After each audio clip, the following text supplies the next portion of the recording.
Now, we've been talking about mercantilism, okay? And really, from what we've seen so far, it doesn't come across as the greatest economic philosophy that could have happened. However, to say that it was all bad would not be accurate, all right? There were both merits to mercantilism and there were problems with mercantilism. So let's look at the merits first, okay? Now, you have to keep in mind that while the navigation laws had been on the books for a long time and they were absolutely hated by people, they weren't even really being enforced until 1763. Generally speaking, if there is a rule, a law, whatever, but no one ever enforces it, if you never get in trouble for breaking whatever the rule is, you tend to ignore it. This meant that there was a huge amount of smuggling going on in the colonies at this point in time. This lack of enforcement has come to be known as salutary neglect. Essentially, Britain, as I've said before, didn't really care what was going on here. As long as we were providing the raw materials and paying whatever we were supposed to pay to the crown, all was good. Smuggling was a way to get rich. In fact, John Hancock, first signer of the Declaration of Independence. He's the one that you can look on the Declaration and see his name is bigger than anyone else. The story's always been that he wrote his name large enough to make sure the king could read it without his glasses. He became rich through smuggling.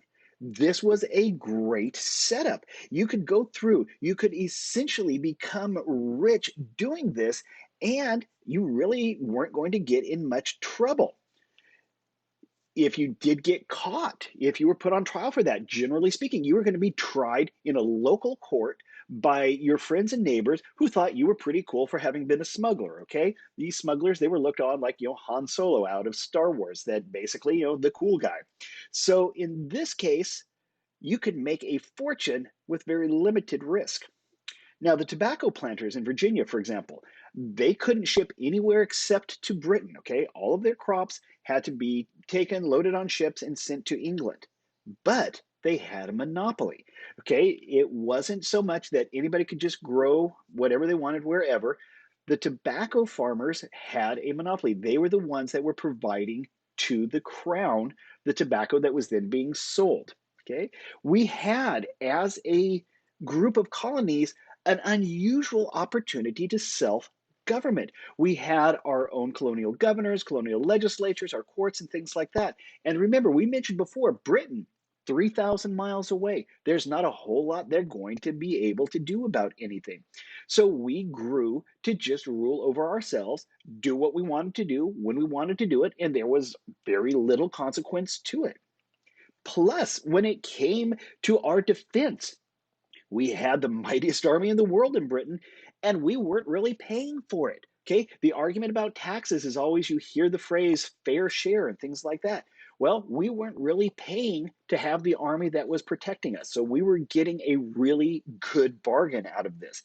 After the revolution, we had to start paying for our own army and navy. And in all honesty, it paled in comparison to what the British had. Now, further merits, you basically had to think about it this way. Americans had it made.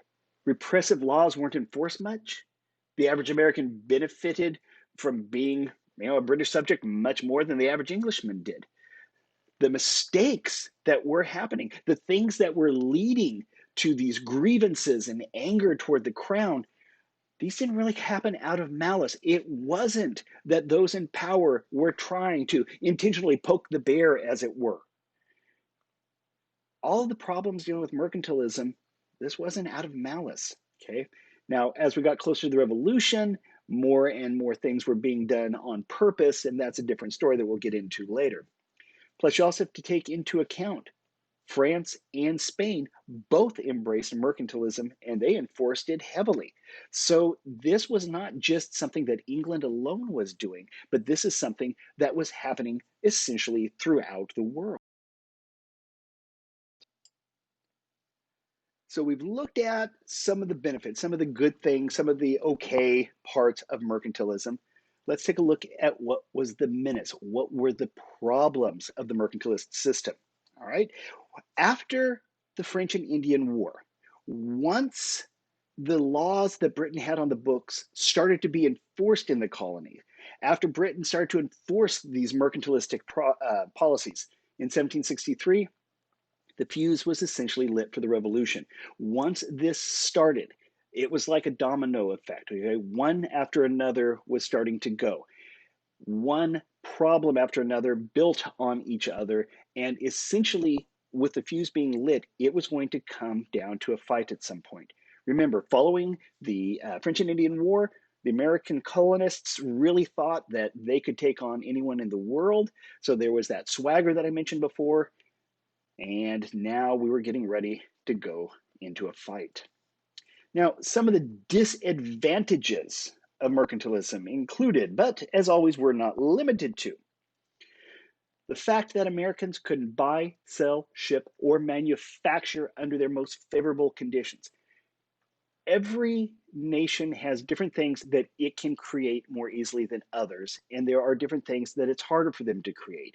And in economics, what you do is you go through and you make the things that you have the easiest time making, sell those, and use that money to buy the things you can't make on your own. It didn't matter in this case. The colonists were not able to do any of that.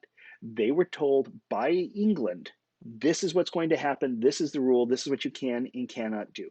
So as a result, even though there were favorable conditions for different things, the Americans couldn't buy, sell, ship, or manufacture. You also have to take into account the fact that the South, where you grew crops that weren't grown in England, that was preferred over the North. Now, in the North at this time, yes, of course, you do have agriculture and farms and things like that, but more of that was going on in the South. The climate was better for that. You had various crops, for example, tobacco, like we've mentioned before. That gave the South precedence in the minds of the British Crown.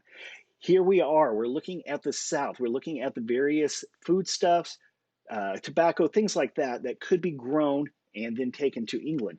That was more important than what was going on in the North.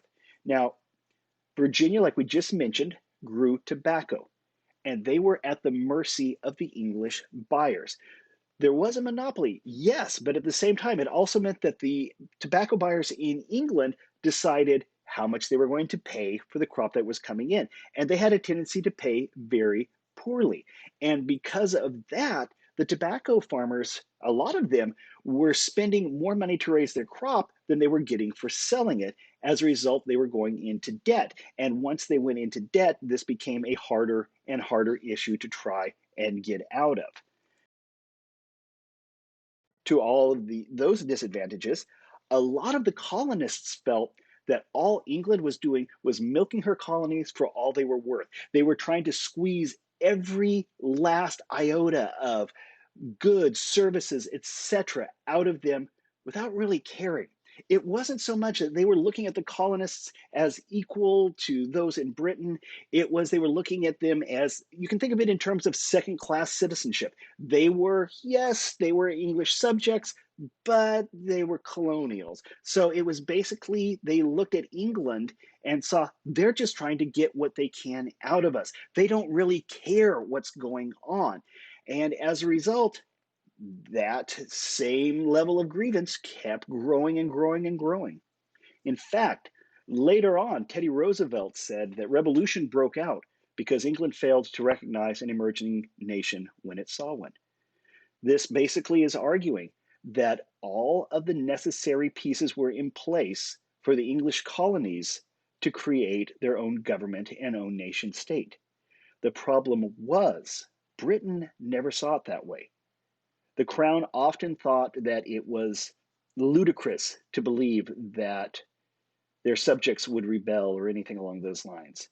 They were not looking down the road. They did not recognize what had already started. And when it finally began in earnest, both sides were going to be surprised.